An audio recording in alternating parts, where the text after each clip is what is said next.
Queridos irmãos, boa tarde a todos e a todas. Eu gostaria de convidar a todos neste momento para uma pequena viagem junto com um homem que nasceu judeu, morreu judeu e viveu como judeu. Esse homem foi muito ocidentalizado. Muitas vezes ele é apresentado de cabeça descoberta, o que é um contrassenso. Porque Mateus 5,17, ele jura fidelidade à Torá e aos profetas. Então, uma das coisas que a Torá fala é que devemos cobrir a nossa cabeça diante de Deus. E Jesus não poderia se opor a isto. Então, praticamente, o Jesus que devemos conhecer é este. Então, o Jesus que eu conheço é esse de cabecinha coberta, como todo bom judeu ortodoxo. O Jesus saxônico ocidental, a gente vê sempre esse, cabeça descoberta, mas é um Jesus ocidental. Um Jesus que foi desnaturalizado, ocidentalizado, e ainda criamos, por tabela, o verbo judiar como sinônimo de coisa pejorativa. Aquele que sempre ensinou a amar, a perdoar e a ser fraterno e dócil. Então, gostaria de inicialmente convidar vocês para fazer uma pequena reflexão, porque Emmanuel fala em A Caminho da Luz, que a Terra, ainda não sendo um planeta habitável, espíritos superiores se reuniram e colocaram a Terra no seu eixo gravitacional para que ela se tornasse habitável. E Jesus nos dá essa lição, um complemento, uma explicação disso, no capítulo 17, versículo 5 do Evangelho de João, quando ele nos informa. Quando ele diz: e agora, Pai, chegou a minha hora, glorifica-me junto a ti, com a glória que eu tinha junto a ti, antes que a terra e os céus existissem. Em outras palavras, o nosso planeta não existia ainda, quando Jesus já estava com Deus, assistindo a sua criação e assumindo a maravilhosa proteção dos nós, habitantes da terra, como nosso presidente espiritual. Então, tudo é um projeto dele. Desde os mesopotâmios, que tinham noção da imortalidade, já foi a intuição dada por Jesus, passando pelos hindus, pelos taoístas e tantas outras religiões, egípcios, culminando com o cristianismo, que depois ele também escolhe o povo judeu para trazer o monoteísmo, e ele vem como um judeu, fazendo parte do judaísmo e sendo identificado na sinagoga de Nazaré, quando ele lê o profeta Isaías, que falava que o povo que andava em trevas viu uma luz. Mas Jesus não ficou só satisfeito com isso, ele preparou coisas mais interessantes para nós, e como todo judeu que conhece a Torá, que vive a ortodoxia da Torá, é reencarnacionista, Jesus não poderia ser diferente. Embora o seu papel principal não tenha sido ensinar a reencarnação, mas em muitas passagens ele fez questão de deixar registrado esse princípio, como judeu que era, e com misericórdia para cada um de nós nessa existência. Qualquer judeu que você vê assim, com a cabeça coberta, usando a Torá como princípio, aceita não, entende e não discute a reencarnação, porque segundo eles o que está na Torá é para ser vivido e cumprido, não precisa se discutir. E o Gênesis 2,7 está lá narrado por Moisés, que Yahvé junto com Elohim formou o homem do pó da terra. E ele insuflou em suas narinas um sopro de vidas. Já fomos criados para múltiplas existências desde o Gênesis 2,7. Eu vou apresentar o texto original para vocês saberem de onde eu tirei isso, que às vezes as pessoas não acreditam, e espírita é sempre aquele que está com o pé meio atrás, não é? É aquele que segue muito o espírita, é melhor negar uma verdade do que aceitar uma mentira. Mas aqui vocês têm do lado de cá, essa expressão aqui, Neshamat Haim, significa sopros de vida. Porque Deus não colocou o seu espírito diretamente em nós. A sua centelha foi degradada primeiro em Neshama, para depois chegar em Nefesh. Como Kardec fala, espírito, perispírito e corpo. O Nefesh é o corpo físico, é a vida em essência. Isso vem desde o Gênesis 2:7. E Jesus não poderia agir diferente nesse sentido. E ele enviou grandes médiuns, que na verdade a palavra Navi em hebraico, Naba em árabe, Nabu entre os babilônios, metempsicose entre os gregos, profetas entre os gregos, chegou a nós com o mesmo significado. Kardec chamou de intermédium, trazendo para a realidade do século XIX, quando ele codificou a doutrina. Então ele chama intermédium, aquele que está entre dois planos, de médio. Mas os gregos chamavam os que estavam entre dois planos de profetas. Os hebreus chamavam de Navi, os árabes de Naba e os babilônios de Nabu, com o mesmo significado, apenas, como bem justificou Kardec, para ciências novas, conceitos novos. E um grande médium chamado Isaías já lança no seu livro, no capítulo 40, versículo 3, esta informação: voz do que clama no deserto, preparai o caminho do Senhor, endireitai as suas veredas.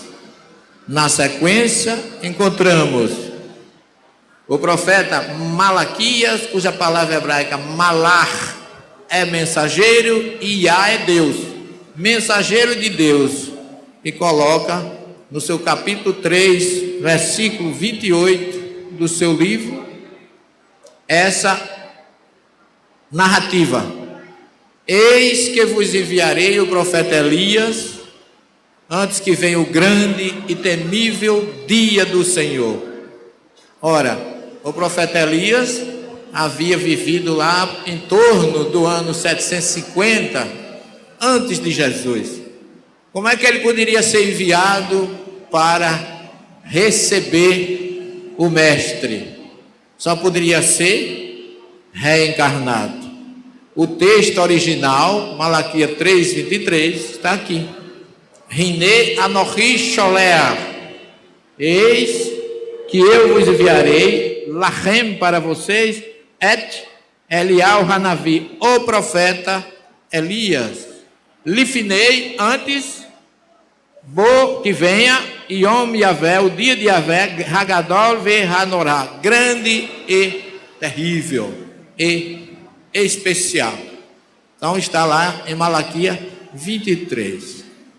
Mas Jesus vem agora, depois de enviar todas essas mensagens, ele encarna, o verbo que se fez carne e habitou entre nós, e como tinha previsto o profeta Isaías, João o vem receber e identificá-lo como o Cordeiro de Deus. Então, o projeto é de Jesus e é muito bem elaborado. Então, João vem, o identifica, e depois que João o identifica, Jesus inicia a sua missão, e aí ele vai falar de João. Porque para muitos sucessores, estudiosos e teólogos, Jesus é Deus, e Deus não tem família. Daí criaram-se o motivo para esquecer os familiares de Jesus, porque João era primo dele. Então, Jesus, como Deus, não podia ter família, e filho de uma virgem não podia ter irmãos, e aí vem uma sucessiva atitude para esconder algo tão palpável. E diz Mateus que Jesus fala a respeito de João para os discípulos e para a multidão. Só que ao ele referir-se a João, ele dá uma grande lição e uma grande mensagem de reencarnação. Segundo o evangelista Mateus, Jesus, partindo, começou a dizer às multidões a respeito de João: o que vocês foram ver no deserto? uma cana agitada pelo vento? Sim, que fostes ver? O homem ricamente vestido? Os que trajam ricamente estão nas casas dos reis ou nos palácios, e não no deserto. E ele acrescenta: mas então o que fostes ver? Um profeta? Sim, eu vos digo que muito mais que um profeta. Vocês foram ver, um mensageiro de Deus, porque Jesus repete o que diz Isaías, porque é este de quem está escrito: eis que diante da tua face envio o meu anjo, que preparará diante de ti o teu caminho. Então Jesus repete, referindo-se a João, aquilo que tinha falado Isaías há 750 anos atrás. E aí acrescenta: desde os dias de João o Batista até agora, o reino dos céus sofre violência e os violentos se apoderam dele. Ora, o reino dos céus, desde o tempo de João Batista, que sofre violência, Jesus já está se referindo ao tempo de Elias, porque na sequência ele acrescenta: porque a Torá e os profetas profetizaram até João. Por que profetizaram até João? Porque a Torá e os profetas falavam da vinda de Jesus. Se ele estava ali, acabaram as profecias. Porque agora ele fecha a questão dizendo: se vocês querem compreender, é ele, o Elias, que devia voltar. Aquele de quem Isaías falou e Malaquias falou está aqui. É este que vocês foram ver no deserto. E ele é muito mais que um profeta, é um mensageiro de Deus. Então Jesus coloca João acima do que muita gente coloca, que nem ressalta a importância que ele teve. Essa é a passagem mais forte que eu encontro no Evangelho sobre reencarnação. Aqui nós temos as chamadas cadeias de montanhas do Hermon na Alta Galileia. Aqui já estivemos algumas vezes estudando, pesquisando, e nessa cadeia de montanhas, no tempo de Jesus, ficava essa região conhecida como Cesareia de Filipe. Aqui nós temos apenas as ruínas no sopé de uma montanha. Aí também tem um elemento, estamos estudando, pesquisando e buscando a essência na prática, em loco, dos ensinamentos de Jesus. E aqui vocês veem a maravilha dessas fontes que nascem aí e constituem o Rio Jordão, que depois veio lavar e identificar Jesus como o Messias através de João. Ainda hoje a água tem essa cristalinidade maravilhosa em sua nascente, porque teve um objetivo muito especial: identificar o nosso querido mestre, o João. Mais ruínas de Cesareia de Filipe. E aí aconteceu, nesse local, Jesus também foi. Ele esteve aí com os discípulos. E nesse local ele faz uma pergunta aos discípulos, curiosa: quem dizem os homens que eu sou? Quem diz os homens ser o filho de homem? Desculpa o texto, mas está em Mateus 16, 13 e 14, para quem quiser anotar. Quem dizem os homens ser o filho do homem? Eles respondem: um diz que é João o Batista, Elias, Jeremias ou algum dos profetas. Isso demonstra a crença geral na reencarnação, porque se Jesus poderia ser João Batista, Elias, Jeremias ou algum dos profetas, não podia ser ressuscitado e sim reencarnado no corpo físico como qualquer um desses, porque era a crença geral. E até quando ouvem falar de Jesus, o próprio Herodes, que havia mandado matar João, achou que fosse João que havia voltado, porque era uma crença comum naquela época. Essa é uma das mais belas montanhas da Alta Galileia. Chama-se Monte Tabor. É uma montanha em forma de cálice, um cálice, uma taça virada, que fica situado a 602 metros acima da planície de Esdrelon, lá na Galileia, e aí ocorre um fenômeno mediúnico que revoga se havia alguma proibição de comunicabilidade entre os dois planos, que Jesus também nunca o proibiu, e Jesus se transfigura e aparece Moisés e Elias, que para muitos estavam mortos, e vem conversar com Jesus. O grande arquiteto italiano Berlucci teve a felicidade de desenhar essa igreja com 3 torres simbolizando as 3 tendas, a do meio para Jesus e as 2 laterais para Moisés e Elias. Que Pedro ficou envolvido pela atmosfera fluídica e não queria mais sair dali. Como a gente fica também muito envolvido, depois de uma reunião mediúnica que a gente recebe muitas mensagens belas e muita coisa boa, a gente não quer sair, fica ali na mesa, me desculpa a expressão, curtindo a maravilha da energia que a gente recebe. Então, essa está lá acima do Monte Tabor, que Jesus, Moisés com as tábuas e Elias, simbolizando lá na igreja. E aqui nós estamos explicando para o grupo a importância que está lá em Mateus capítulo 17.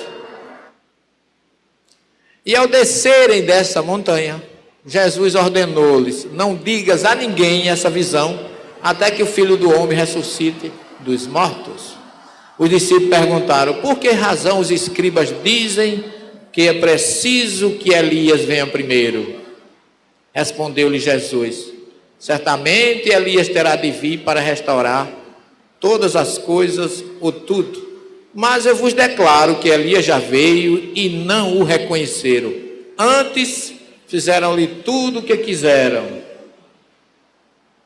Então compreenderam os discípulos que era de João o Batista e ele falava. Por quê? Como Jesus falara lá em Mateus 11, João o Batista era a reencarnação de Elias. Se o degolaram, fizeram com ele tudo o que queriam. Era isso que Jesus queria falar para os discípulos, e eles muito bem entenderam. Está lá em Mateus 17, 9 a 13. Jesus teve 2 grandes ministérios, na Galileia e na Judeia. Todas essas passagens que eu estou falando, vocês estão vendo que é na Galileia, lá no Monte Hermon, no Monte Tabor. Mas aqui tem uma passagem de Jesus na casa de um fariseu, que é narrada em Lucas 11, 49 a 51. Naquele diálogo, Jesus diz para os discípulos: eis porque a sabedoria de Deus disse: eu lhes enviarei profetas e apóstolos. Eles matarão e perseguirão alguns deles, a fim de que se peçam contas a esta geração do sangue de todos os profetas que foi derramado desde a criação do mundo, do sangue de Abel até o sangue de Zacarias, que pereceu entre o altar e o santuário. E eu vos digo, sim, será pedidos contas a esta geração. Ora, meus irmãos, todo aquele grupo que estava com Jesus, todo aquele pessoal que ele pregava para eles, Jesus afirma que a maioria vivera no tempo dos profetas, porque agora seria pedido a ele conta do sangue dos profetas. E a gente sabe muito bem que Jeremias foi colocado numa cisterna de cabeça para baixo, Isaías foi cerrado dentro de uma árvore. Então todos os profetas foram perseguidos, porque os profetas, como a maioria dos médios, não eram da classe alta naquela época. Os profetas surgiam sempre do lado contrário aos poderosos. Por isso que eles sofriam tanta perseguição, como Natã, Jeremias, Ezequiel, Daniel. A maioria passou por muitas dificuldades. E no ministério de Jesus em Jerusalém, nós temos algumas passagens que não poderíamos deixar de registrar para vocês. Primeiro é o grande diálogo de Jesus com Nicodemos, que eu chamo Nicodemos, que era uma pessoa meio perturbada. que Nicodemos era o principal, ou nasci, ou chefe dos fariseus. Todo fariseu naquela época era reencarnacionista. O saduceu não aceitava nem ressurreição nem reencarnação, mas os fariseus sim. Por isso que Paulo usou desse artifício quando foi preso lá em Cesareia, para jogar fariseus contra saduceus. Ele se declara fariseu na frente do sumo sacerdote saduceu, pela sua inteligência e pela sua sabedoria. Nesse diálogo de Jesus, chega Nicodemos e faz uma saudação a Jesus, que João não diz por quê, mas é uma saudação curiosa, porque ele chega e diz assim: Rabi, sabemos que tu vens da parte de Deus, porque ninguém é capaz de fazer os feitos que tu fazes, se Deus não estiver com ele. Ora, como é que um chefe dos fariseus, um homem já idoso, na face avançada, iria procurar Jesus e fazer uma saudação dessa? Se a gente não conhecer a primeira revelação, como chama Kardec, ou o Velho Testamento, a gente não vai entender essa saudação. Está lá na Torá, curiosamente colocado: ai daquele que não der ouvidos a um profeta. E Jesus era considerado profeta e fazia coisas diferentes. Por isso que Nicodemos não diz eu sei, mas sabemos, o que denota que eles já viviam pesquisando a vida de Jesus, como está lá em João 11:47, numa declaração do sumo sacerdote Caifás. Mas naquele momento ele faz essa saudação e Jesus lê a atmosfera problemática e mental de Nicodemos e vai falar para ele de algo que ele conhecia, que era a reencarnação, que está lá em João 3, quando ele diz: em verdade te digo, se o homem não nascer de novo, não entrará no reino dos céus. E eu já encontrei nas minhas traduções do grego, e sobretudo no português, que foi feito uma acomodação, porque a palavra anota em grego significa de novo, mas pode ser também do alto. E a maioria dos tradutores que não são reencarnacionistas e não querem aceitar a reencarnação, colocam nascer do alto e não de novo. Mas Nicodemos não entendeu o que era do alto, porque senão ele não teria perguntado: como é que pode um homem já sendo velho voltar ao ventre de sua mãe e nascer uma segunda vez? Significa que ele entendeu que Jesus estava falando na língua original da expressão ish lo ivaled mimicoro, que significa: se não o homem não voltar a nascer em origem, não entrará no reino do céu. Origem, que sentido? Da fonte, de voltar realmente ao ventre materno. Daí a pergunta que Nicodemos o faz. Como é que Nicodemos desconhecia isso, sendo ele um reencarnacionista? Como Paulo de Tarso, como bom fariseu, também o era. Mas Jesus começa a explicar: o que é nascido da carne é carne, e o que é nascido do espírito é espírito. Não te admires de eu te dizer, preste atenção à expressão, necessário vos é nascer de novo.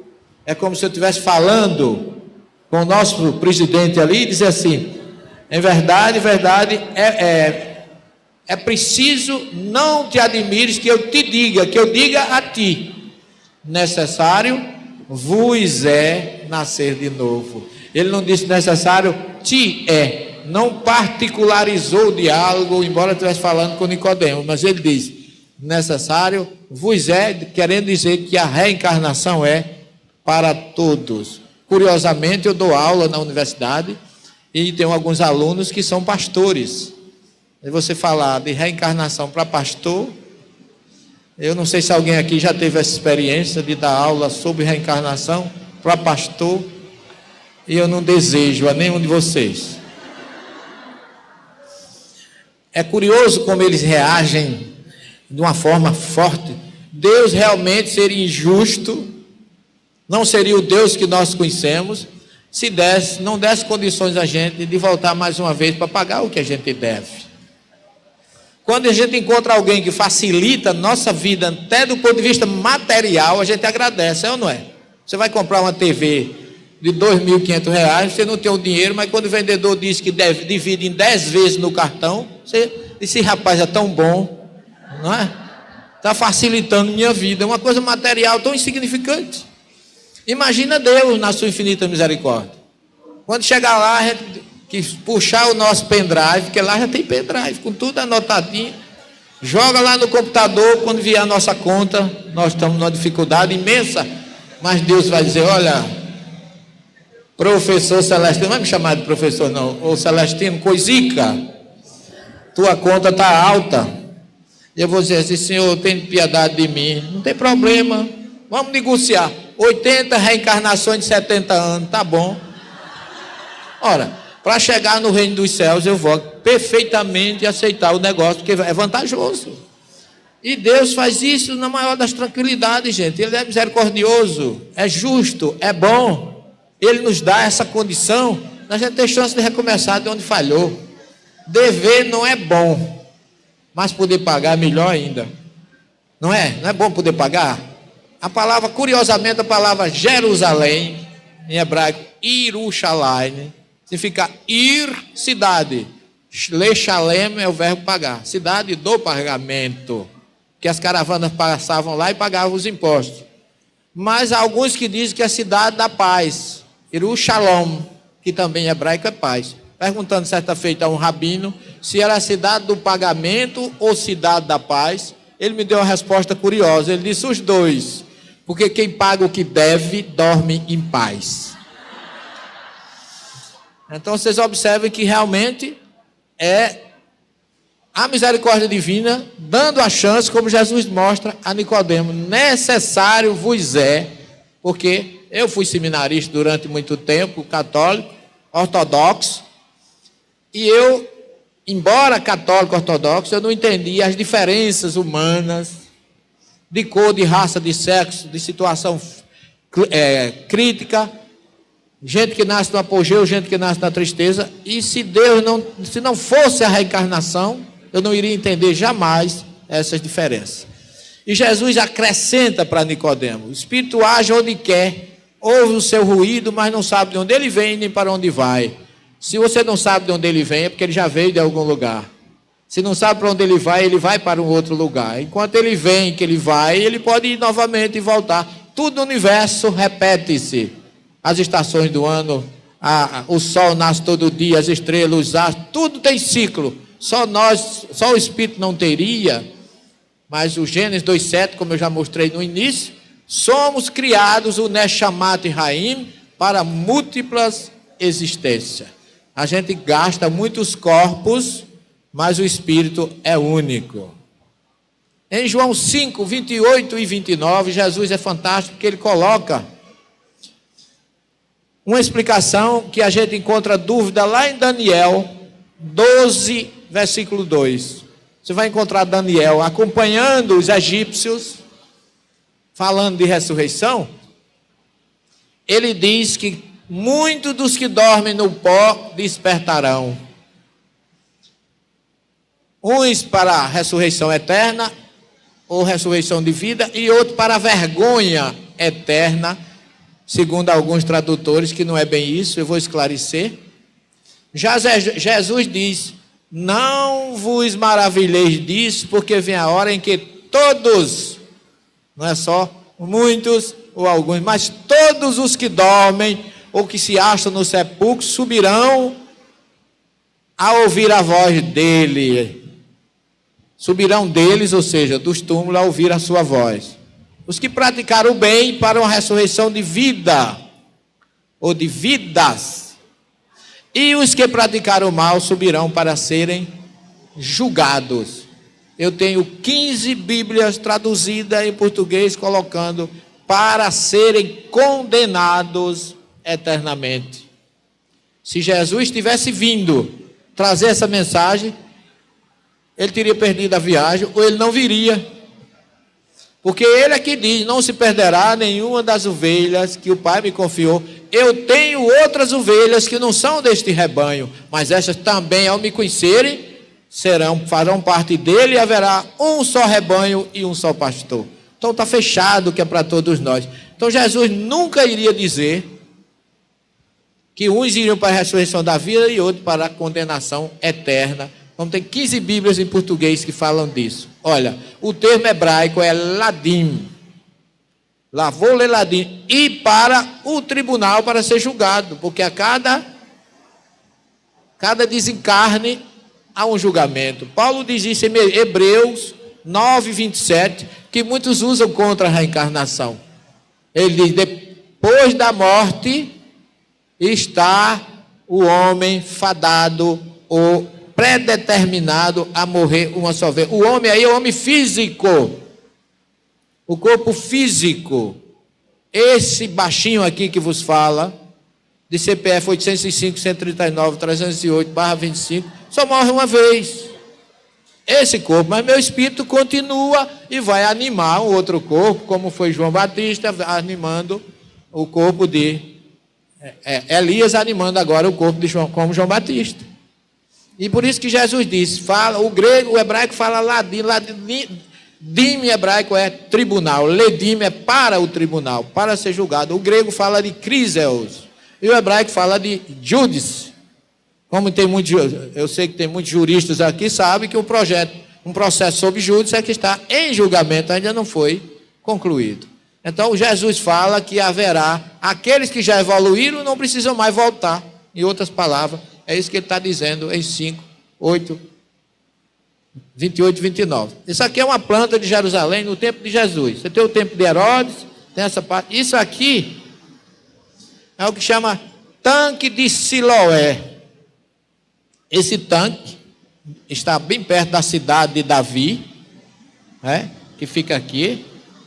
O pináculo hoje fica aqui, na cidade de Jerusalém, e bem pertinho fica essa piscina, que hoje só tem ruínas. Mas essa piscina, aqui escrito em hebraico, Berikat ou Berihat HaSholeach, ou Shiloah, que significa piscina de Siloé, do verbo lishlo em hebraico, que é enviado, porque Jesus massou lama no rosto dele e o enviou a se lavar na piscina. Então, piscina de Siloé, piscina do enviado. Hoje só tem esses resquícios lá em Jerusalém, que são remanescentes do que foi, na época de Jesus, a piscina de Siloé. Uma parte está seca, vocês estão vendo, tem uma placazinha aqui. Está escrita aquela placa que eu mostrei a vocês. E aqui aconteceu um fato curioso, muito interessante, que Jesus chega aí com seus discípulos e encontram nesse local um cego de nascença. E os discípulos perguntam: mestre, quem errou, ele ou seus pais, para que nascesse cego? Ora, essa pergunta denota que se alguém nasceu cego, não pode ter errado naquela encarnação, tem que ter sido antes. O que significa que você pode reencarnar para saldar débitos ou até cumprir algo que você semeou incorretamente. Você abusou do seu corpo, pode ter nascido cego, se suicidou, se enforcou, você traz sequelas para encarnações futuras, porque tem esse débito, como chamam os sânscritos de karma, esse débito, esse karma tem que ser saldado. Então você vai, com encarnações futuras, aperfeiçoar. Daí a pergunta: quem errou, ele ou seus pais? Porque muita gente ainda não lia o Êxodo 20, versículo 6, que está lá dizendo que Deus é um Deus zeloso, que julga ou que sanciona o erro do pai nos filhos dos filhos, na terceira, quarta e até 1000 gerações. Os tradutores, não vou julgar se por boa ou má intenção, em vez de traduzir a preposição al, que é sobre, traduz ad, que é até. Então coloca até a terceira geração, o que é incoerente, porque eu não posso vir como meu filho, eu só posso vir como meu neto, meu bisneto. Então, sobre e não até. A quarta, a quinta e até 1000 gerações. O que está de acordo com Ezequiel 18, que diz: não se pode mais repetir este provérbio em Israel. O pai come frutas verdes e os dentes dos filhos desbotam. Nem o pai paga pelo filho, nem o filho paga pelo pai. Responsabilidade individual. Aí fecha o Êxodo 20 com Ezequiel 18. Então a pergunta dos discípulos não cabia, estava ultrapassada segundo a Torá. Mas o cego não estava. Quem errou? Ele ou seus pais, para que ele nasceu cego? Algum problema houve e foi lá atrás, não foi no presente. Uma prova da reencarnação. A resposta de Jesus, enquanto eu fui católico, eu usava inclusive contra a reencarnação, porque Jesus diz: nem ele, nem seus pais. Se não foi ele nem o pai dele, como é que ele nasceu cego? Essa é a questão. Aí o livro dos Espíritos me dá a saída, baseado na resposta de Jesus: nem ele nem seus pais. O que nele se procede é para a glória do Filho de Deus. Em outras palavras, aquele Espírito não errou. Ele desceu de planetas superiores para servir de instrumento para a identificação e a glória de Jesus. Isso está no capítulo do livro dos Espíritos. Só como espírita eu fui entender no capítulo sobre reencarnação, que Kardec pergunta: pode um espírito superior encarnar no planeta inferior? A resposta do Espírito de verdade: certamente. E ele, com esse gesto, ele evolui muito mais rápido. Então aqueles que descem em missão. E a gente pode entender que muitas das curas que Jesus fez não eram a revogar, ele estava revogando a lei divina, mas era o Espírito que vinha em missão para servir de instrumento ao seu ministério. Ao passar, ele viu o homem cego de nascença, e seus discípulos lhe perguntaram: Rabi, quem errou, ele ou seus pais, para que nascesse cego? E Jesus enviou Abraão, Isaque, Jacó, os profetas, para a nossa misericórdia, para o nosso auxílio, para nos deixar a condição de evoluir, e nós não o quisemos. Depois ele veio, e há 2000 anos ele bate a nossa porta.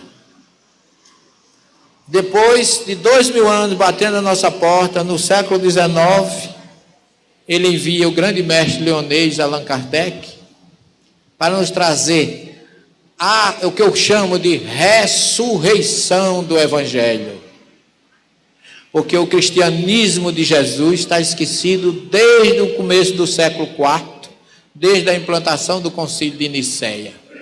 Então a doutrina espírita hoje, meus irmãos, tem esse papel: fazer com que relembremos a verdadeira mensagem de Jesus, vivida pela era apostólica, que vai desde a sua crucificação até o final do século III, começo do século IV. E nós espíritas temos esse papel de semear.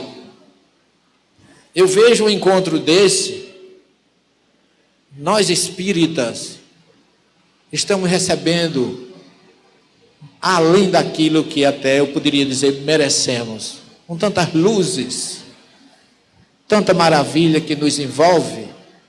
Mas me cabe uma reflexão. Jesus enviou Moisés, Elias e os profetas, Kardec chama de primeira revelação. Depois ele veio trazendo a segunda, enviou o Espírito Consolador, o grande Consolador com o Espírito da Verdade, Kardec, a terceira. Nós já tivemos 3 oportunidades. Cada uma se completa, nenhuma destrói a outra. São complementos, a primeira, a segunda e a terceira. Segundo Emmanuel e o Espírito Israelita, cada uma vê a seu tempo, compatível com a evolução de cada pessoa daquela época. Nós perdemos a primeira, perdemos a segunda e já estamos na terceira. E Dr. Bezerra de Menezes, por misericórdia, nos chama de trabalhadores da última hora. Não podemos esquecer disso. O judeu pode dizer que não conhecia a segunda nem a terceira. que realmente não conhecem, estão na primeira. Os católicos, os protestantes e as ortodoxas grega, russa, maronita, cópita, podem dizer que não conheceram a terceira. Mas nós não temos argumento. A questão 627 do Livro dos Espíritos diz: depois da doutrina espírita, depois da terceira revelação, depois desta obra, ninguém pode pretextar ignorância.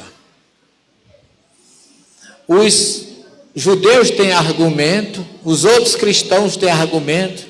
Nós espírita, para nós espírita, só resta uma frase: Deus tenha piedade de nós. Porque não existe mais argumento. Nós recebemos o melhor, a melhor fatia. Nós temos a melhor receita, temos a obrigação de apresentar o melhor produto.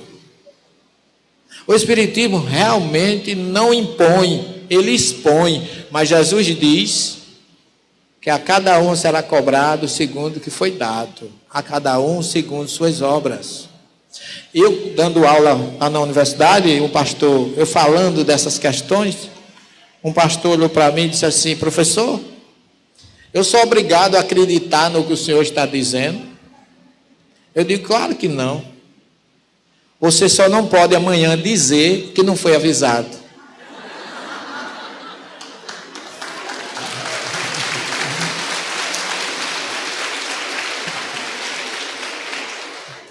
Porque você precisa ler Mateus 16, versículo 28. A cada um segundo suas obras será cobrado segundo foi dado. Daqui para frente é com você, não é mais comigo. Porque quando a gente sabe e não assume, a coisa fica bem mais difícil. Então temos que agradecer a Deus pela sua misericórdia, pelo carinho de assumir esse planeta e estar sempre dando chance para nós. Primeira, segunda, terceira, enviando um Jesus misericordioso, justo e bom, que nos ensinou a perdoar 70 vezes, 7 vezes, não apenas 7 vezes, e que temos como responsabilidade maior de lembrar que a sua mensagem não é tão jovem como a gente imagina. É antiga, vem de um judeu, veio daquele espírito que encarnou como judeu, não porque eles fossem melhor, mas porque era o único povo monoteísta que havia herdado dos egípcios naquela época.